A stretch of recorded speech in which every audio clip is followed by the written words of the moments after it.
बेटा इस कचरे से बाहर निकालना हो बढ़िया से। उन्होंने शैम्पू साबुन तेल लगा करके नहला धुला करके मखमल के गद्दे पे बैठाया और बोला कि कचरे में मत जाना। लेकिन बड़ा दुख होता है कि लोग उसी गटर में जाते हैं, उसी हिंदू धर्म वाले गटर में जाते हैं जहाँ से बाबा साहब ने निकाल कर अधिकार दिया है। बाबा साहब ने कितना संघर्ष किया आपको पता है। आज आपको अपने घर के बाजू का अगर जमीन अगर किसी का विवाद चल रहा है ना, उसको आप नहीं सुलझा सकते हो। बाबा साहब ने पूरी दुनिया से लड़के। आपको एक वाक्य बताता हूँ। बाबा साहब अम्बेडकर जी का जो बेटा था राजरत्न, बाबा साहब उसे बहुत प्यार करते थे। उनके 3 बच्चे तो पहले मर गए थे, चौथे बच्चे से बहुत प्यार करते थे। चौथा बच्चा जब दवा के अभाव के कारण जब उसकी मृत्यु हुई तो माता रमाबाई अम्बेडकर चीख कर रो रही थी, छाती पीट कर रो रही थी और कह रही थी कि मुझे मेरा राजरत्न लौटा दो। आप कहते थे, बाबा साहब को उन्होंने कहा कि आप तो कहते थे कि मेरा राजरत्न पूरी दुनिया पे राज करेगा। आज आपके देश सेवा समाज सेवा के कारण मेरे बेटे को दवा के अभाव के कारण ये मृत्यु उसकी मृत्यु हो गई है। तो बाबा साहब ने कहा कि देखो रमा, तुम्हारे एक राजरत्न की तुम्हें जितनी पीड़ा है, मेरे 7 करोड़ बच्चे हैं। अगर मैं आज, बाबा साहब उस समय हमारे हक और अधिकार के लिए बाहर देश जा रहे थे। उन्होंने कहा कि अगर मैं आज नहीं जाऊंगा तो गांधी एंड कंपनी उन सारे हक अधिकारों को खत्म कर देगी। बाबा साहब के पास कफन के पैसे नहीं थे। सोचो, बाबा साहब के पास कफन के पैसे नहीं थे। आज उनके बच्चों के पास थोड़ा सा पैसा के आ गया तो ऊन जलूल खर्च कर रहे हैं, डीजे रोड लाइट फलाना ढिमला।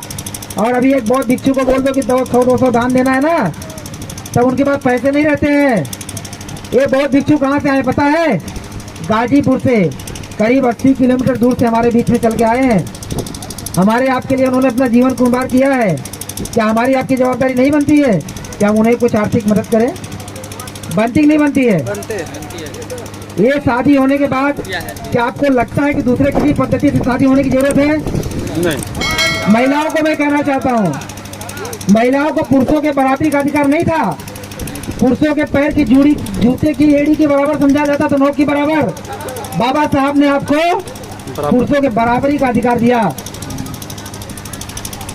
और आप लोग बुद्ध बाबा साहब से मुंह मोड़ करके उसी पुरानी परंपरा में, कीचड़ रूपी परंपरा जा करके अपना गौरव महसूस करते हो। शर्म आनी चाहिए आपको।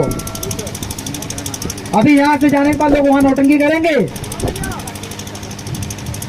इसी नौटंकी के लिए बाबा साहब ने इतना संघर्ष नहीं किया था। अगर आज जिंदा होते ना तो बहुत उनको दुख होता।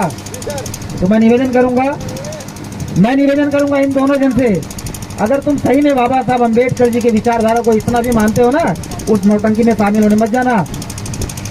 नहीं, तुम्हारी आने वाली पीढ़ी तुमको गद्दार कहेगी।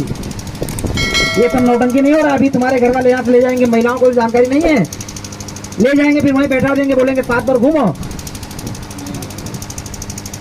मेरी बात से सहमत है कि नहीं आप लोग? हाँ, कितने लोग सहमत हैं? देखो पीछे वाली महिलाएं सहमत नहीं है। अगर सहमत है तो जोरदार ताली बजाकर आप लोग स्वागत करिए। और इन दोनों जन से भी पूछूंगा, आप लोग सहमत हैं कि नहीं?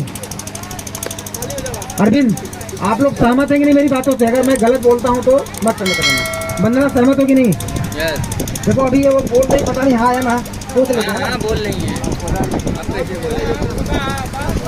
अरे वहीं लेकर अरे बोल तो रही है। हाँ, वो बोली सहमत हूँ। अभी मैं कहता हूँ कि कोई यहाँ आकर के इनको लेकर नहीं जाएगा, ठीक है?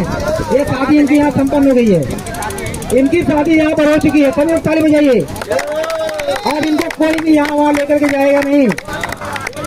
बुद्ध धर्म के अंदर सिंदूर का कंसेप्ट नहीं है, लेकिन जानकारी के अभाव में सिंदूर पहनने से किसी की उम्र लंबी नहीं होती। मेरी पत्नी सिंदूर नहीं पहनती है तो क्या मुझे नहीं रहना चाहिए? थोड़ा बहुत वो भी नौटंकी करती थी, अभी पता नहीं कर रही नहीं, ठीक है? तो मैं बहुत ज़्यादा हो जाएगा, क्या है, लोगों को समझ में भी आना चाहिए। तो इतनी बात कहकर मैं अपनी बात यहीं ख़त्म करूँगा। अगर कुछ बातें अगर आपको ना समझ में आए तो मुझे मिल करके आप बातचीत कर सकते हैं। नमो बुद्धाय, जय भीम।